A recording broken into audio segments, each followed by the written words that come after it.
നവരാത്രിയെ പറ്റി എന്താണെന്ന് ധരിച്ചത്?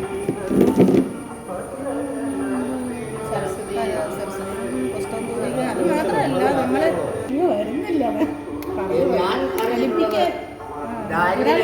ഗ്രഹിക്കാനായിട്ട് അമ്മ അവതാരം എടുത്ത് അതാണ് ഞാനൊന്ന് മനസ്സിലാക്കിയിട്ടുള്ളത്. പിന്നെ മറ്റ് സ്റ്റെപ്പുകളായിട്ട് പലതുണ്ട്.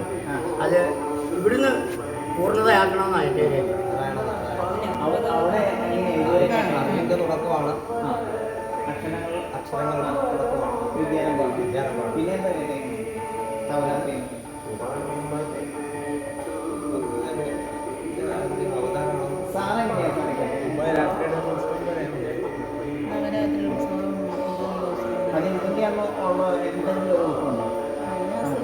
അത് അമ്മയുടെ 9 അവതാരങ്ങൾ 9 ദിവസമായിട്ട് സമാഗമായിട്ട് ഇങ്ങനെ ആചരിക്കുമ്പോൾ ദേവീഭാഗവതം പാരായണം ചെയ്യുകയും അതിൻ്റെ പ്രഭാഷണമൊക്കെ കേട്ടിട്ടുണ്ട്.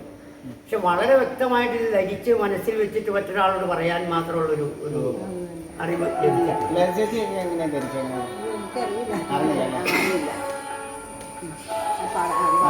നവരാത്രി എന്താണെന്ന് ചെറുതായിട്ട് ദേവീഭാഗവതമുണ്ട്. 2 സൈസിട്ടുണ്ട്, മലയാളം മാത്രമുണ്ട്. കാരണം ഞായർ മുതൽ ശനി വരെയുള്ള എല്ലാം ഓരോ ഇതുണ്ട്.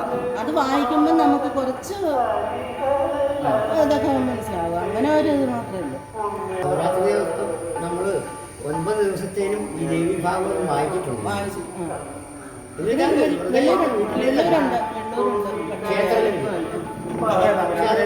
ഏറ്റവും ബേസ് ആയിട്ടുള്ള സയൻസ് ഏറ്റവും ചുരുക്കി പറയും. ഇത് എന്താണെന്ന് അറിയാൻ മാത്രമാണ് നവരാത്രി ആഘോഷിക്കുന്നതിന് അർത്ഥമുള്ളൂ. ഇപ്പം നമ്മൾ ഒന്നും അർത്ഥം അറിയാനുള്ള ജനങ്ങളിപ്പം ആഘോഷിക്കുകയും ചെയ്യുന്നത്. ഇപ്പോൾ അത് വന്ന് ദേവിയുടെ 9 അവതാരങ്ങളുടെ ഒരവസ്ഥയിലേക്ക് 9 ദിവസം 9 ദേവീഭാവങ്ങളിലൂടെ നമ്മളിപ്പോൾ ആ ഒരു രീതിയിലാണ് പോകുന്നത്. ഇതെന്താണെന്നുള്ളത് നമുക്ക് അതിൻ്റെ പൊരുൾ നഷ്ടപ്പെട്ടു പോകും. അപ്പോൾ ശരിക്കും നമ്മുടെ ഈ ധർമ്മരാഷ്ട്രമായിട്ടുള്ള ഭാരതത്തിൻ്റെ പിറന്നാളാണ് നവരാത്രി. അതായത് ഈ വിജയദശമി നാളിലാണ് ഭാരതത്തിൻ്റെ പിറന്നാൾ. അകത്തിരിക്കുന്ന ആളാണ് കൃഷ്ണനാണ് ഈ ധർമ്മരാഷ്ട്രത്തിൻ്റെ സൃഷ്ടികർത്താവ്.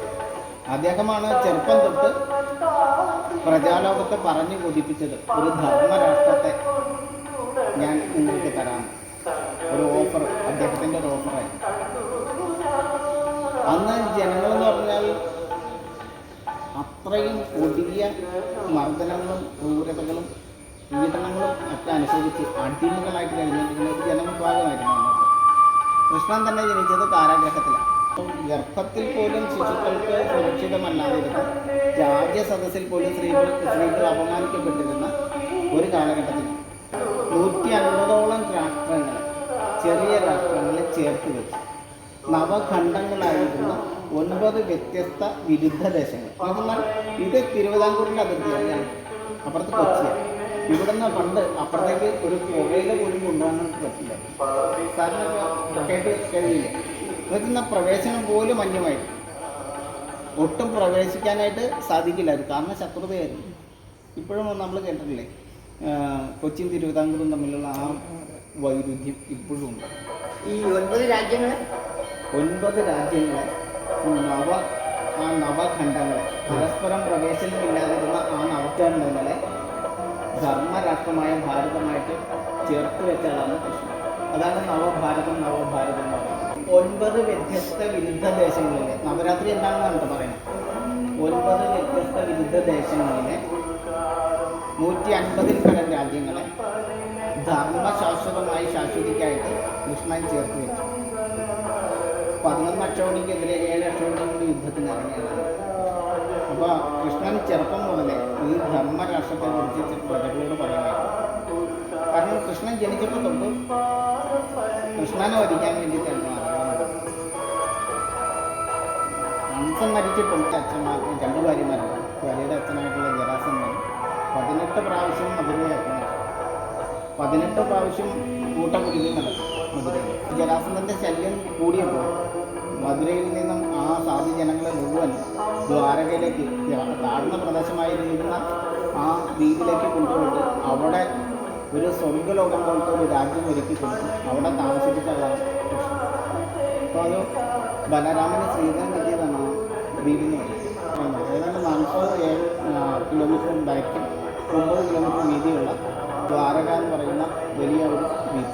ആ ദ്വീപിലായിരുന്നു, അത് താഴ്ന്ന പ്രദേശമായിരുന്നു. ആ ദ്വീപിലാണ് കൃഷ്ണൻ ഈ മധുരയിലെ ജനങ്ങളെ, സാധു ജനങ്ങളെ കൃഷ്ണൻ്റെ പേരിൽ കൂട്ടക്കുരുതി നടത്തുന്ന ജരാസന്ധനിൽ നിന്ന് രക്ഷിക്കാൻ വേണ്ടിയിട്ട് ഈ ജനങ്ങൾ മുഴുവൻ അദ്ദേഹം കൊണ്ടാടുന്നത്.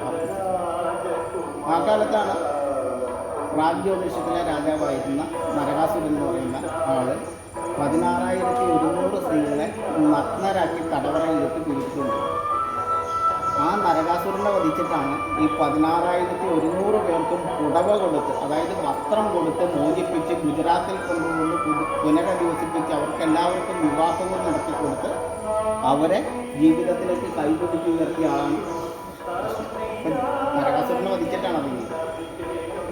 ജരാസന്ധനെ വധിച്ചിട്ടാണ് തടവറയിലുണ്ടായിരുന്ന 100 രാജാക്കന്മാരെ മോചിപ്പിച്ചത്. അപ്പം അങ്ങനെ സാധുജനപാലനമായിരുന്നു കൃഷ്ണന്. അപ്പോൾ ധർമ്മരാഷ്ട്രം എന്ന് പറയുന്ന സ്വപ്നം കൃഷ്ണൻ ചെറുപ്പത്തിലേ തുടങ്ങി. പ്രജാലോകം മുഴുവൻ കൃഷ്ണന് വേണ്ടിയാണ്, കൃഷ്ണനോടാണ് പ്രാർത്ഥിക്കുക എന്ന് പറഞ്ഞാൽ അപേക്ഷിക്കാൻ, കൃഷ്ണനോടാണ് അപേക്ഷിക്കുന്നത്. അപ്പോൾ ജീവിച്ചിരിക്കുന്നവരോടാണ്, അധികാരമുള്ളവരോടാണ്, അച്ഛനമ്മമാരോടാണ്, അധ്യാപകരോടാണ്, അധികാരികളോടാണ് നമുക്ക് അപേക്ഷിക്കുന്നത്. അന്ന് പ്രജാലോകം മുഴുവൻ പ്രാർത്ഥിച്ചിരുന്നത്, സ്ത്രീജനലോകം മുഴുവൻ പ്രാർത്ഥിച്ചിരുന്നത് കൃഷ്ണനോടാണ്. അങ്ങനെയാണ് പ്രാർത്ഥനാ യുഗമെന്ന് ദ്വാപര യുഗത്തിന് പേര് വരുന്നത്. സർവ്വ ആളുകളും കൃഷ്ണനോടാണ് പ്രാർത്ഥിച്ചിരുന്നത്. എല്ലാവരുടെയും പ്രാർത്ഥനകൾ സ്വീകരിക്കാൻ പാകത്തിന് അത്രയും വലിയവനായി കൃഷ്ണൻ. കാരണം ഈ കൃഷ്ണന് വേണ്ടിയിട്ടാണ് ആ നാട്ടിലെ മുഴുവൻ കുട്ടികളും മരിക്കപ്പെട്ടത്. അങ്ങനെ എല്ലാ കുട്ടികളും കൃഷ്ണന് വേണ്ടി വധിക്കപ്പെടുകയും കൃഷ്ണൻ ആ അമ്മമാരുടെ വേദന മുഴുവൻ ഏറ്റെടുത്ത് ആ അമ്മമാർക്ക് മുഴുവൻ സ്നേഹം കൊടുത്ത് വളരുകയും ചെയ്തു. അപ്പോൾ അവരെ പറഞ്ഞ് ഒതുക്കിച്ച ഒരു വാക്കാണ് ധർമ്മരാഷ്ട്രം. 150-ൽ പരം രാഷ്ട്രങ്ങളെ ചേർത്ത് വെച്ചിട്ടാണ് ഭാരതം സൃഷ്ടിച്ചിരിക്കുന്നത്. അപ്പോൾ ഈ യാഗങ്ങളും യജ്ഞങ്ങളും ഹോമങ്ങളുമായിട്ട് യുധിഷ്ഠിരൻ്റെ യാഗത്തിന് പോലും ആരാ പണ്ടു കൊടുക്കുന്നറിയോ? ഭഗവാനെ കൃഷ്ണനാണ്.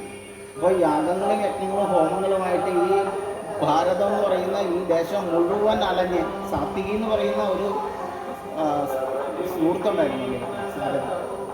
സാത്വികി എന്ന് പറഞ്ഞാൽ ദുര്യോധനം പോലും അടിമേടിച്ചിട്ടുണ്ട് സാത്വികിയുടെ അത്രയ്ക്ക് ചന്ദ്രത്താണ് സാത്വികി. കാരണം കൃഷ്ണൻ്റെ മേലെ ആരെങ്കിലും നോക്കിക്കഴിഞ്ഞാൽ സാത്വികിയുടെ ഗത പുറത്തിരിക്കുക. സാത്വികി എന്ന് പറഞ്ഞ ആളാണ് അത്രയ്ക്ക് വലിയവനായിരുന്നു. കൃഷ്ണൻ്റെ കൂടെ അവസാനം വരെ ഉണ്ടായിരുന്ന വ്യക്തി സാത്വികയാണ്. ഈ യാഗങ്ങളും യജ്ഞങ്ങളും ഹോമങ്ങളുമായിട്ട് കൃഷ്ണൻ്റെ കൂടെ, കൃഷ്ണന് കൂടികാടായിട്ട് പുരാണങ്ങളിൽ ഭാഗവതത്തിൽ പ്രത്യേകിച്ച് സാത്വികയെ ഒരു നായക രൂപത്തിൽ അവതരിപ്പിച്ചിട്ടില്ല. ബലരാമനെ അതേസമയം ബലരാമൻ ഇന്ന് നമ്മൾ കാണുന്ന ഈ പാടശേഖരങ്ങളില്ല, ഈ പാടശേഖരങ്ങൾക്കൊക്കെ കാരണം ബലരാമനാണ്.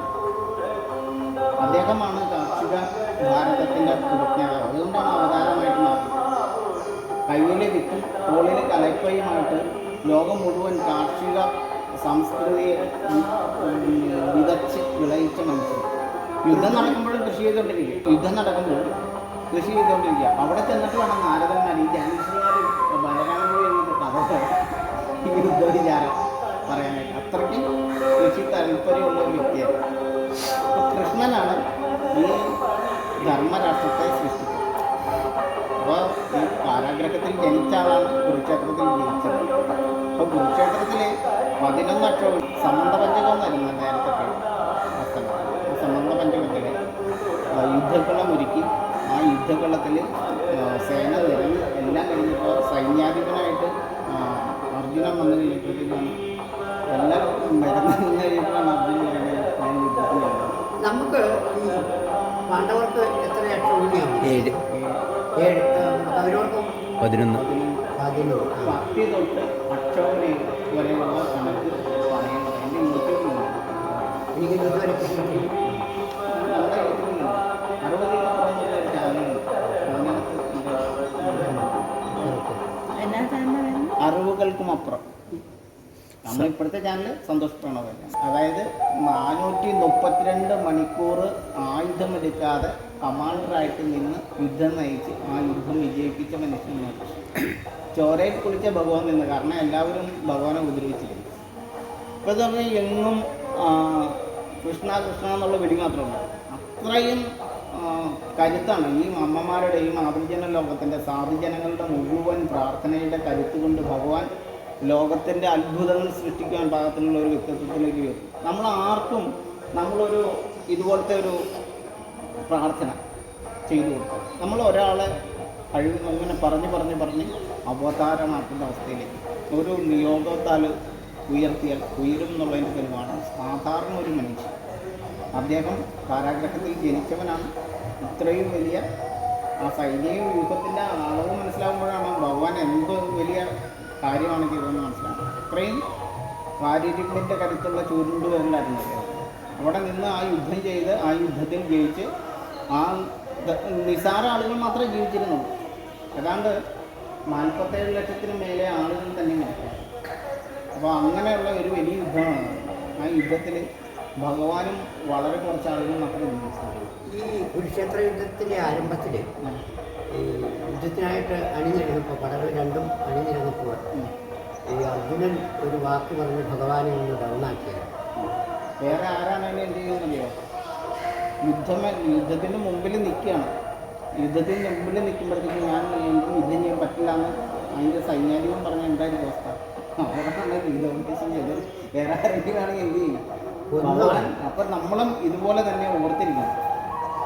എന്നുവെച്ചാൽ ആയുധങ്ങളുടെ മുന്നിൽ നിൽക്കുവാണ്, അത്രയും രൗദ്രഭാവം കൊണ്ട് അപ്പുറത്ത് സേന നിൽക്കുവാണ്. അന്നേരമാണ് മെയിനായിട്ടുള്ള ആൾ പറയുന്നത് ഞാൻ യുദ്ധം ചെയ്യില്ലല്ലോ. അപ്പോൾ ഭഗവാൻ ഗീതോപദേശം നടത്തിയെന്ന് പറയുമ്പോൾ ഏത് സാഹചര്യത്തിലാണെന്ന് മനസ്സിലാവും. ഞാൻ പറഞ്ഞിട്ടുണ്ട്, മൂത്തവന്മാർ അന്ന് ഒരു പെൺകുട്ടി വെച്ച് മൃഗീയമായിട്ട് കൊല്ലണമായിരുന്നു. മൂത്തവന്മാർ അമ്മ കണ്ണു കെട്ടിയിരിക്കുകയാണ്, അച്ഛന് കണ്ണിന് കാഴ്ച. അത്രയും ബ്രൂട്ടലായിട്ടുള്ള ആളുകളായിരുന്നു ആര്? ദുര്യോധനാദികൾ.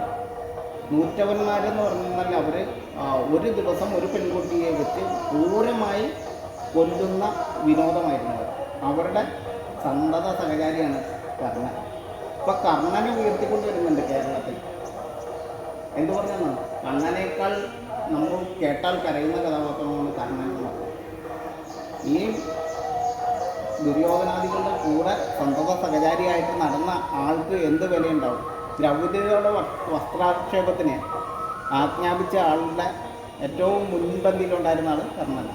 അപ്പോൾ അയാളുടെ വ്യക്തിത്വം എത്രമാത്രം മോശപ്പെട്ടതാണെന്ന് നമുക്ക് അതിൽ നിന്ന് തന്നെ വ്യക്തമാണ്.